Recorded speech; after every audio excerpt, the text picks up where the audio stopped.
are rolling. Boop, Live boop. and online. Okay. Okay, jetzt darfst du nur nicht mit deinem Ellbogen dagegen kommen. Ja. So I'm sitting here with Niklas Frühling, who decided to study communication and design at the BIP International College back in Hanover in Germany.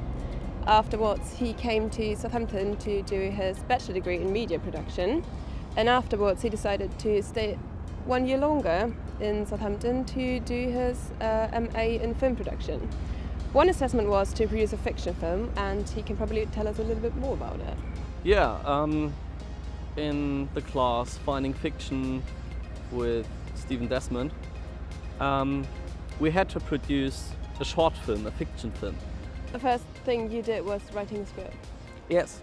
Yes. So I came in touch with a guy. I took a portrait of him. His name is Joel, lovely guy. And he was wearing a ring. I asked him after the shooting about the ring, if there's a story or background, and he said, yeah, this ring is from my mother. I said, oh, okay, cool. Okay. But the background of this background is that his mother died when he was 11 years old. Oh, okay. So there's a big connection between him and this ring, and it's a big meaning for him. So, and I was thinking about, yeah, let's build a story, or let's make a film of this one. Oh, okay. So I was sitting down, trying to write a script for this 10-minute film, and it wasn't easy for me. So thank you, Rafa, at this time. Rafa helped me a lot, not only with the script, with the whole film. So we were sitting down in our flat and wrote the script. I was writing down the script, so the whole story in full sentences. Yes. At the same time, Rafa was writing down a short production sheet with all information like which props do we need, Yes. which angle is coming first, Yeah. and then what do we need. So Yeah, basically a short version of the script. because of the good pre-production, everything went well. Yeah. So the planning before was actually really good. So that we were able to be there on time at 8 o'clock in the morning with all the equipment. So thank you to all the Uber drivers who helped us with all the equipment. I was operating the camera and my role was director. Rafa was basically looking in the monitor, in an external monitor, and I ask her every time about what do you think about this frame, the angle, if there's something in the background. Paula, thank you again, Paula, also flatmate. She was operating the microphone, this lovely fluffy thing. Yeah. We had the first big problem in his flat was everything is brand new. We had huge windows and a brand new kitchen, and the reflections were literally horrible. We filmed several scenes, nearly 8, 9, 10 times, because I was in the frame, or I was in the background. You can see me in the background. You can see a shotgun mic. You can see a monitor, whatever. And these were the first problems we came in touch at this day. Lovely motorbikes. The next problem was because we were shooting in 4K. After around 20-25 minutes, we were running out of batteries. That's it. One of the most difficult scene in my script. So, considering the script, did you do any research for it? How did you start writing the script? The first step before I wrote the script was I read the book Save the Cat by Black Snyder. And in my opinion, this book is more like a guideline instead of the whole. Yeah, that's it.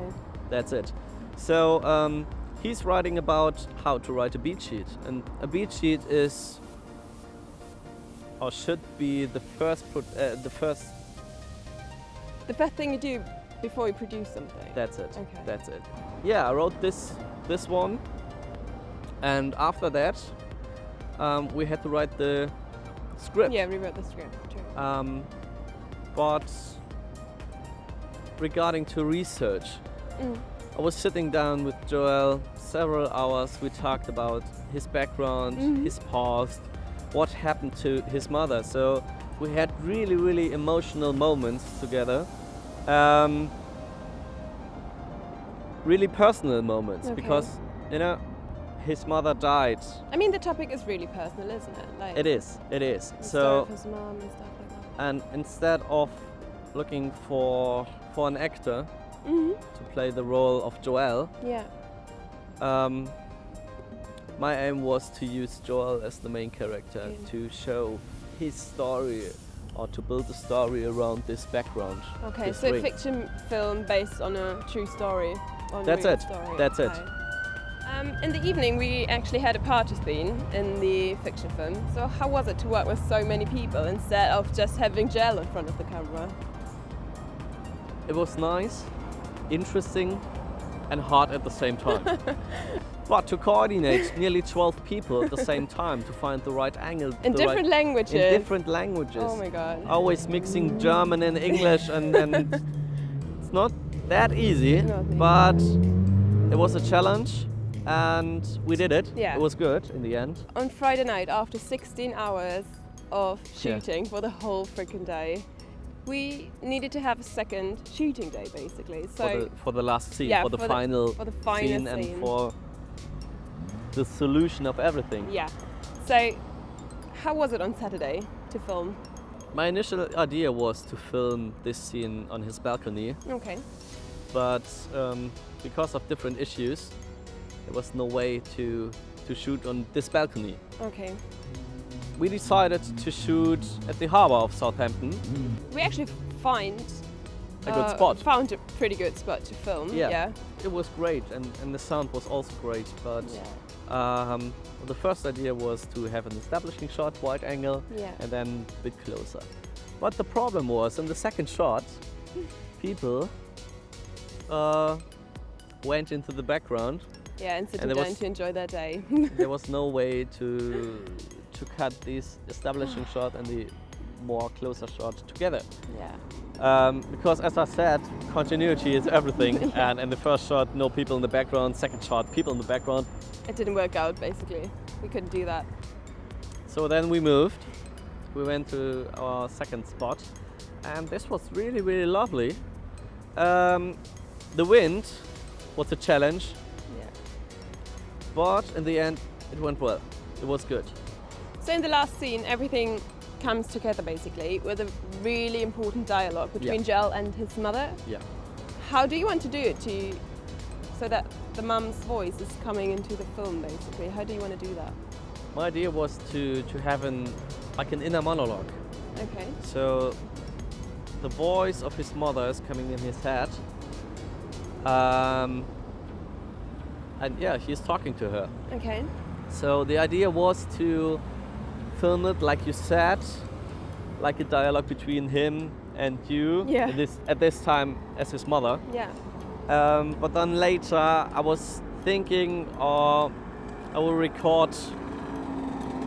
Nice motorbike again. I like to record a woman's voice who could be his mother's voice. Okay. So, and the problem was, I like to record, or we had to record his voice, Yeah. and I like to record background noise, atmosphere sound. It wasn't possible that you were really, probably talking to him. Yes, because otherwise you were able to hear my voice on That's it. tape. That's it. So we practiced it several times, how many seconds I need to speak my part and how many seconds he needs to do his part. Yep. And then, yes, we basically stopped the time between his three parts to make sure that we have a gap. You read the part of his mother Yeah. in your head, In my head, yeah. gave me a sign, and I was waving to Joel. You can Yeah. start. Yeah. And I think, hopefully, it went. I think it went really well Yeah. in the end. Yeah. So in the end of this whole production, so what do you think? How did it go? It went well. I'm really happy with the whole production. I was really happy with the raw footage of the camera, because the style of the black magic and also the framing Yeah. was really good. I'm really happy with this one. So I can spend hours and hours with color grading to find the right style. I'm really happy and proud of you and my production team. Is there anything, except from the camera, because I think that was a quite good choice for this production, is there anything else you would change for the next time, for the next project? I think for the next time it would be really, really nice and also helpful to make life easier. To have more people around? Yeah, to have one or maybe two more people and to make life easier and to make the whole production easier for the next time. So in the end of this production now, how was it to do everything on your own, to be basically a one-man show? It was tough, it was hard, funny and nice. And nice. Starting with your ideas, writing down your thoughts and writing a script by yourself. Yeah. Being the camera operator, director and filming the whole project with your own team by yourself, and also in the end being the person in front of the monitor and editing and maybe grading, cutting, whatever. In the end also by myself. It's a hard job, but I really, really like to have an idea, write it down, realize this idea and have a final project in the end out of my own hands, and that's a nice feeling. That's really, really great. So when you think about your fiction film you produce, what is the vibe, what is the feeling? Like, do you have any music in there, or which music do you use basically? I'm in contact with different friends of mine based in the area of music. One contact is JAKOB UHLIG. Thank you again, Jakob. He's studying music and playing the piano, and he recorded a whole album, and he gave me his okay to use this music for my film. This music is mixed, really emotional, and I think it fits really great to this project. Because I was wondering, you have just 2 dialogues in your film, so what is with the rest of it? So do you just have piano music in there? No. Because, for example, for the party scene, of course, you need some proper party music. Yeah. For the party music, of course, I will use some party vibes. Some club music, some electronical sounds.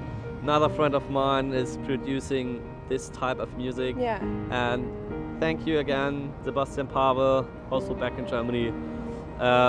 For his permission. Oh, brilliant. And because, this is a nearly no budget production, the end result is really, really good, and it is. I'm happy working together with all these lovely people, and thanks again to everyone, and yeah, that's it.